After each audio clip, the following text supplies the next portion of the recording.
Alright, I'm here today to talk about user-made Linux, which is a virtualization technology for Linux. I'll explain what all of those words mean. I work for the University of Reading, but I'm not actually anything to do with the user-made Linux project. I'm not a dev, I'm just a user, but I've used it for a while now, so feel free to ask any questions at any time, but the purpose of this talk is to give you an overview, and it won't have too many technical details that I'll feed you during the talk. And I'll explain, by way of a case study, one of the things that you can do with user-made Linux. So I'll begin by explaining what user-made Linux is, and then as some background telling you about virtualization, what that is. I'll explain and give you a high-level overview of how user-made Linux works, and then I'll talk about how you would actually use user-made Linux yourselves, and how I have used it. So that's the second half of this talk. There's only 12 slides, so hopefully this won't go on for too long, but ask any questions whenever you want. So what is user-made Linux? Basically, although it can be a bit confusing, user-made Linux is a port of Linux to the Linux userland. So if you imagine Linux has been ported to several different architectures, such as the Alpha, the ARM, x86, this is a port to itself in a way. So what it means is when you take Linux, you can build it as an executable. So instead of having to build it for an architecture and then go and install it on another computer, what user-made Linux let you do is compile Linux as a normal executable, like uptime or top or any of those commands. That's what you're doing with the kernel. So it's been around since 1999, which in the Linux world makes this quite a mature project, and it's now part of the mainline kernel. So this has been accepted by Linus and Co. So user-made Linux is an example of what we call virtual machines. So a simple definition would be this allows you to run multiple operating systems on a single hardware resource. So in this case it would let you run more than one Linux kernel on the same computer. Mainly we'll talk about normal PCs that everybody has at home. So why would you want to do this? There are loads of reasons why you would want to run more than one operating system on a machine. A common one is consolidating the workload. So if you have several different servers, you can move all of your services onto one server, taking advantage of potentially the instead of buying lots of cheap servers, you buy one big expensive server which has, like, say, hardware redundancies or extremely high performance, and it will automatically load balance your virtual machines for you. You can run old applications which require old versions of Linux on a brand new modern machine, therefore breaking yourself out of the legacy loop that you're kind of stuck in, or run an application in a sandbox where what that means is if someone breaks out of your application or crashes it, they're then stuck inside a virtual machine that protects the rest of your computer and network from that malicious person. But this is just a few. There's a whole bunch of different uses for virtual machines, and they've become quite a sexy thing recently, and there's at least 4 completely GPL projects that do virtualization, along with a whole bunch of other for-profit programs that do this, let you run more than one operating system on one computer. So part of the problem was the x86 processor that everybody has was originally not designed to do any of this virtualization stuff, and as such it doesn't have many of the hardware features that are required to run multiple operating systems. And in the past this meant that you had to modify your operating system in order to get round these things, or you had to completely emulate a x86, which was slow. So they're producing a virtual copy of the x86 within which you can run an operating system, but that would mean you didn't have to modify it, but traditionally that's been slow. So in order to get around that, some people have a technique called power virtualization, which requires only small modifications to the operating system, which allows you to kind of hack around some of the problems and get better performance. And if anybody's heard of Zen, this is the technique that they originally were using. Now we have some features being added to the x86 that allow you to do some virtualization stuff in hardware. So this will allow you to run, for instance, an unmodified version of Windows, but we still don't have some of the bits that you need in the x86 in order to, for instance, allow your virtualized operating system full access to your device drivers. So while you could run Windows using a product such as Zen, you won't have access to all of your devices because we're missing some of the bits that you need in order to do that still. Anyway, back to user mode Linux. So to explain, the top picture is how you would traditionally be running programs on your computer at home. You have the hardware, the kernel, and then you have processes above that managed by the kernel. In user mode Linux, we are running another copy of Linux as a user mode application, and then within that user mode Linux we're running processes. So you can see we have hardware, kernel. Now this is a normal binary that you're running. You could just run it as yourself, you don't have to be root, you just run this command. Within that you have another copy of Linux that you can do whatever you want with. So some details.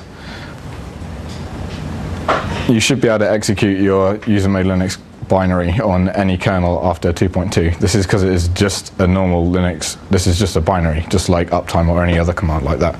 And the neat thing about that is it means you can run a different kernel than you currently have on the host server. So for instance, you could run 2.4 on 2.6, or you could run a 32-bit 2.4 on a 64-bit machine using 32-bit libraries.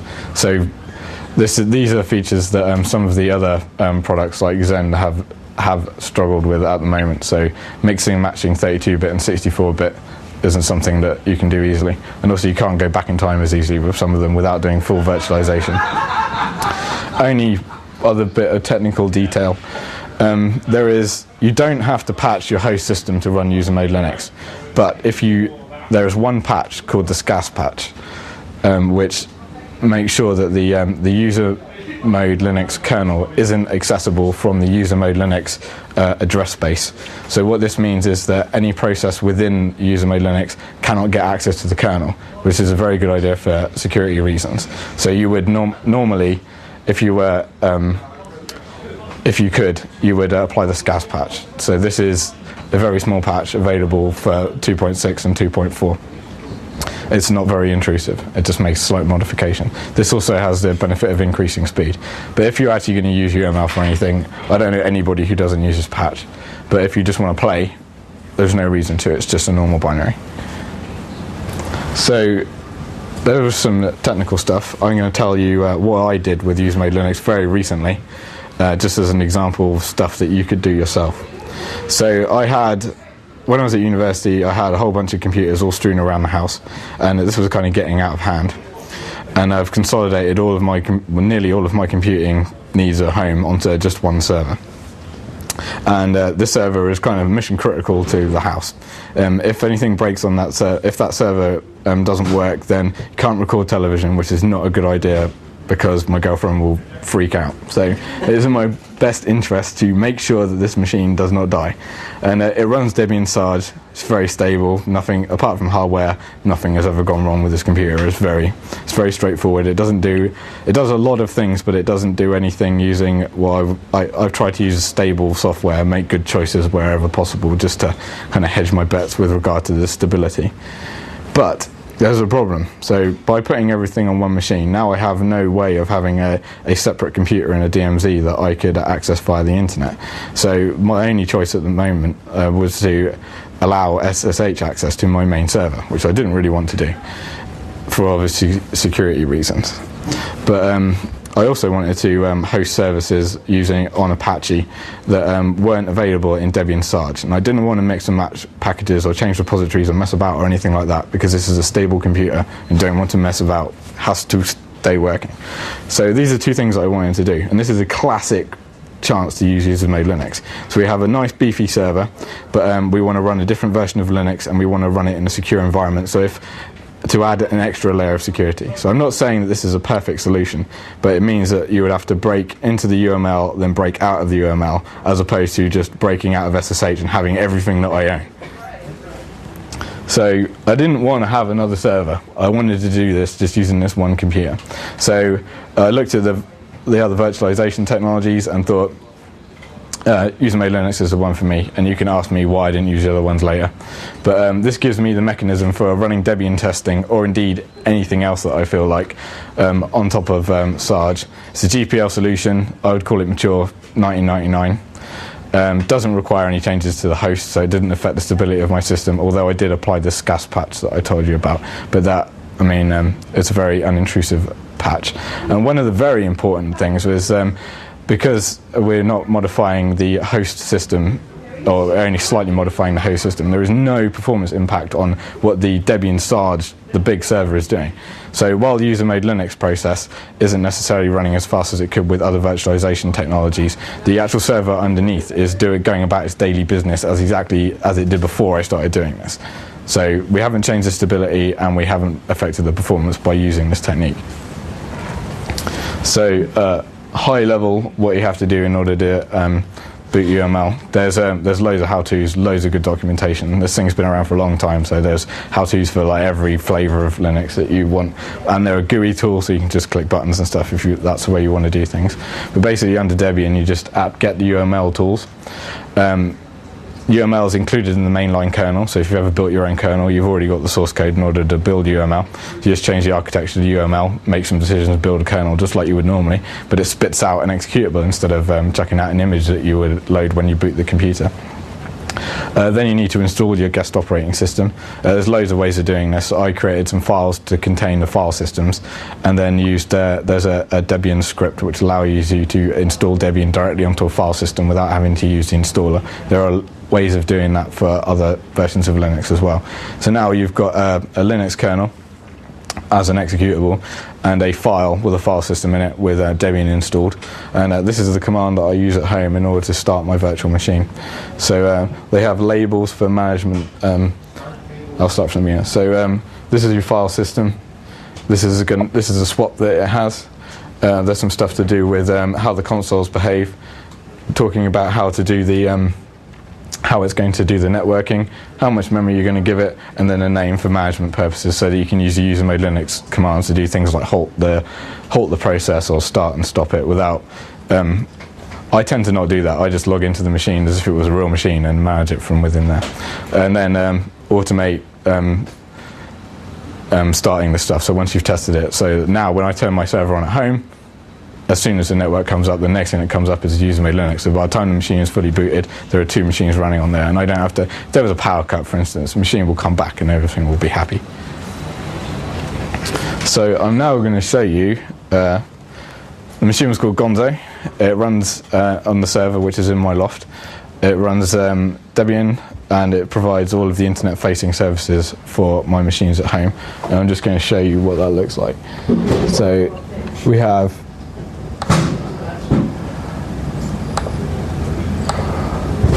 Apache SSL installed with a monitoring program, which is one of the services that I wanted to be running at home. This just monitors all of the 3 computers I have now. So this is plays TV, this is a thin client for accessing the server, and this is the machine that does absolutely everything. So bun.ninja.me.uk is where Gonzo is running. But this application is all being served from within user-made Linux. So all I'm going to do is log out. Right, so this is my this is the user-made Linux machine which is running in the loft. Oops. Okay, so this is Gonzo. As you can see, he looks just like a normal Linux process, Linux machine. You can see these are the services that the guy's running. And apart from some stuff that is available from proc, there's no way of knowing that this is user-made Linux, and you can hide that stuff. You can actually tell user-made Linux to lie more about what it is. That makes it more suitable for doing honeypot stuff. So you try and convince people they're actually inside a real computer. And then if we look at this is the host. So this is the computer that is running the thing. You can see this is my kernel with this gas patch applied. If we look in here, you'll see a user called Gonzo who is running a process called Linux. This is my user-made Linux. So this is what it looks like on the host machine. So we have a 128 meg virtual machine. It looks just like a normal process as far as the host is concerned, which means you take advantage of the normal scheduler, the normal mechanisms for managing processes and stuff. It just appears in here. So we don't need new tools to fiddle with stuff. It's just like a program. Have you got Fulton running then? These are just threads. So they have different, there are threads for managing different aspects of the virtual machine. So it's just one virtual machine? One virtual machine. Right. Yep. Okay. So some very unscientific hand waving what is performance like. I compiled the Linux kernel within the host and within the UML machine, and this is how long it took to compile it. So this is not very scientific. In fact, this doesn't show you very much at all, but this is a kind of like finger in air, vague comparison of the performance. So we have the native host compiling the kernel in like 9.5 minutes. It takes an extra 5 minutes to compile on the user-made Linux machine. This is my machine. I'm not telling you that this is what will be the case for everything that you're going to do with user-made Linux, nor is this necessarily the fastest way to implement it, the choices that I've made, but this is what I have. Now, because I only run Apache and SSH and a few other bits, this is more than acceptable performance for what I do. But if you're going to run an entire data center using these things, I don't know whether the performance is going to be acceptable for you. There is a company called Bytemark Hosting that has been hosting user-made Linux domains for several years now. So they have a business whereby you can buy your own virtual machine running on their they have a whole farm of servers, loads of user-made Linuxes, just like these guys. And I've had one of those, and the current uptime for that's just gone past 300 days. So user-made Linux is very stable, and Bytemark have been using it for a long time. There's an article here actually about asterisks on UML, and he's by John Masters, and he's saying he isn't particularly good at that, and he's going to have to move to Zen because of that speed problem. But that's yeah, I mean, voice processing. So. Yeah, I'm not saying that user-made Linux is the fastest way of doing things, but I'm saying for the thing that I've just shown you, for my uses at home, I will argue that this is more acceptable than Zen. Yeah. So actually, Bytemark also have been trialing Zen for a long time. So because they want to run as many machines as possible on as limited hardware as possible to make as much money as possible. So performance is quite a big thing for them. But for me, it wasn't. I'm confused though. You said you had 7 servers before. I expected. I did. UML. No, I just made some better choices about how I did things. So having the DMZ was the only real problem. So I moved to a thin client. Or run that server in the loft that runs my all my desktop stuff on there. So you probably might have seen in top there's Firefox, everything's running on there. So I looked at the usage of my 7 computers and looked at how much CPU and memory I was actually using, and realised that I didn't need all that hardware. You convince yourself that you do, and it turns out that if you actually look at your utilisation, you probably don't. So I just standardised everything onto one machine, I run a lot of processors on that one machine, but it turns out that it's more than adequate with a gig of RAM and a 1.8 gigahertz processor. It does fine. So there was only this one thing that I was really scuppered with. Finally, you have just some links to help you, but seriously, Google user-made Linux. There is tons and tons of information out there. You can read whatever you want. There are tools for every version of Linux, and if you want to, Bytemark is on there. If you want to go and have a look at this would allow you to have root on your own Linux machine, but pay a lot less than if you're going to have a co-located server, which is why I got my user-made Linux box, because it lets me do whatever the hell I feel like in any Linux that I choose to, but I pay a fraction of the cost of having to buy my own hardware and put it in someone else's data center. How do you reboot that if you want to? Like my machine that I have at Bytemark. So these UML tools here give you mechanisms for accessing the host, telling it things like Alt Control Delete, it's been sent to it. What they've done at Bytemark is they've given you a very, very simple chrooted shell script that accesses these UML tools. So you access it via SSH, and then you can issue commands to your UML to do things like halt it for backup purposes, or reboot it, or shut it down, or change the kernel, or the kind of stuff that all of the things that you would have to do that you can't do from within the machine. So if your machine crashed somehow, or you did something really horrible to it, you can just log into any of the Bytemark machines, you get presented with like push 1 if you would like to reboot your computer. So this is just some cunning shell scripting. The stuff I have at home, I have access to all those commands, and you just have to type in what you want to do it. But you can manage the machines from the command line. But I haven't had to, because it's been a couple of months, and I forget that there's a user-made Linux machine. It's completely transparent. It just works. Are there any other questions? Otherwise, that's it. What about access to hardware? The kernel device drivers in the host of the system. So that's quite a complicated question, but so some stuff is virtualized, but you have to remember this is just a user mode process, so it only has access to hardware via the underlying Linux kernel, so it will never have direct access to anything for starters, because everything is just like your normal just like when you run top or something. So it's all going via the host kernel. So you're saying if you have a USB device for which there's no device driver in the underlying kernel, you can't install your own device driver in the UML. No, UML would not be the choice for your virtualization solution if you wanted to do that. It doesn't do that. It only virtualizes some things. It doesn't. I mean, like Zen would allow you to.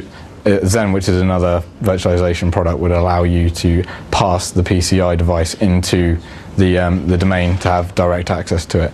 And Zen also provides more. Well, actually, Zen uses all of the QEMU virtualization stuff for emulating hardware. So there's another project called QEMU which has done loads of work virtualizing hardware, and everybody else uses their code, because in fact UML uses a bunch of QEMU code, and I think UML now uses QEMU uses some of the UML codes. This is the beauty of open source. So although these solutions are all slightly different, you don't have to redo it every single time you want to do common things like virtualizing hardware. So in this I've got a block device and a network device. So those are my two pieces of virtualized hardware, which is all for my purposes, that's all I needed. So.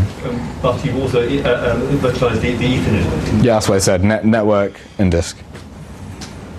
So, but when you compile the UML kernel, in other virtualization stuff, you would, when you build the kernel, you would be telling it to look for a specific network device that is like say an Intel one, and the people that have written the virtualization tools will just make something that looks like that Intel card. In this, you have the user mode Linux network. So when you change your architecture, when you're building a kernel, it will only show you all the stuff that you get for user mode Linux. So I mean, you can build the whole lot in if you really want to. But I mean, choices are limited, but functionality-wise, you get it's very powerful with these limited options. But I mean, there's stuff you can't do with it. But there's loads of other things that you can do on Linux using other tools and techniques. So this is just like one way of doing things. I mean, my personal interest in UML is at university. I work for a group that writes software for distributed systems. So we use heavyweight clusters with say 4 CPUs on a compute node, then run multiple virtual machines in order to emulate a much bigger machine in order to test our software. UML is awesome for this because you just write a shell script and you can spawn a cluster of n size in order to test your software, and it will just go. So I can just type create cluster 50 and we get 50 UML machines spread out across the cluster just with a big Perl script. So. If UML is just next to it, does that mean it would run in a VMware VM? Yes, and you can also run UML inside UML because it's just an exe. In fact, that is one of the regression tests that was one of the tests that they do. So make sure that UML can run inside UML, so that, I mean, all that happens, obviously you get a slowdown, but it will get passed up. Yeah, you could. It's just an executable. You could run it on whatever, old kernels, new kernels. Are the executables transportable? Yes. So I built some of the stuff we do at university is built on my desktop, and then we move it out to the cluster because it's easier to debug and play with things on a big, powerful desktop before we ship it out to production cluster, which I'm not supposed to mess with. Rather than build everything and just use it straight away. We have clusters where you do that, but we have other ones where you're not supposed to. So. And it's UML CLI only? There's no... I believe there are GUIs for it, but I've never looked. I mean, it's inside the virtual machine. Oh yeah. Force X in it. Well, no, you would the host. It's just you would run X on the host. You could, sure, if you wanted to, you could execute applications from within the UML and have it forward them to another display if that's what you wanted to do. So if you had a GUI application that only ran in one version of Linux, or you couldn't make it for the life of you couldn't make it work in Debian, but it works in Red Hat. You could install Red Hat into a UML just write a script which executes that program inside your Red Hat user made Linux machine and sends it back to your Xserver. So you can just have a button on your desktop that just goes, specific application that I can't get working in Debian, click that button, it runs it on Red Hat and forwards it back. Or say an application which is only supported on Red Hat, for instance. So that's a reasonable example of some of the things you can do to get around problems by just using UML. So in order to create that Red Hat UML image, presumably you've got to set up a Red Hat machine first of all to have all the right headers. No, there are scripts that will basically suck down Red Hat and stick it all in the file system for you in the same way that you can do it with Debian. And even better than that, there are some GUI scripts which are like literally click a few buttons and it spits out a file with a file system on and the operating system that you click the button for, and it's all downloaded off the internet. And I mean, if you imagine products like Red Hat, they already have automated installation mechanisms, so people have just leveraged those in order to build stuff without having to install Red Hat. But one way of doing this would certainly be to install Red Hat and then copy the image. There are also images available if you don't want to make your own, or if you just want to play, or for testing purposes you just need Linux and you were going to run a whole bunch of virtual machines and you just need something with Bash in it and Perl. You could download one of the existing images and then just go. So the virtual machine itself only talks via console, is it? And you talk to the console through the UML tools, is that right? Yeah, one of the things it can emulate is a serial line, and you can attach that. So the VM thinks it doesn't think it's got a graphics card attached. Nope. No. It's got a serial.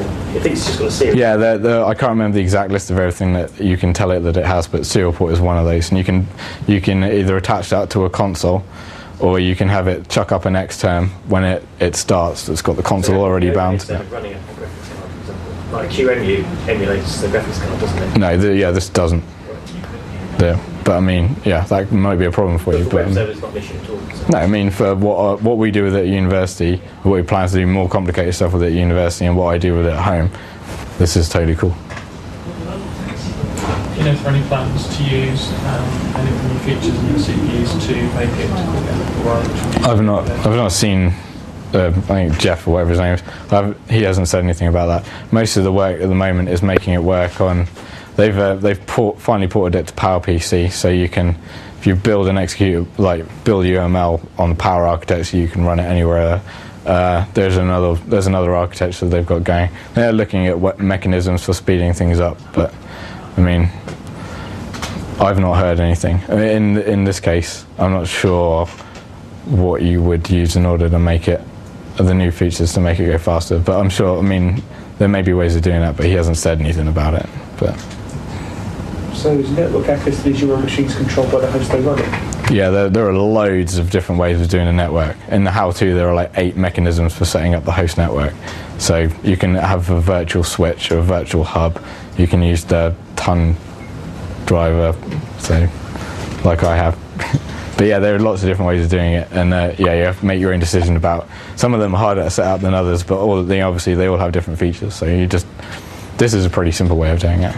I was like path of least resistance for a secure UML. This is what I did.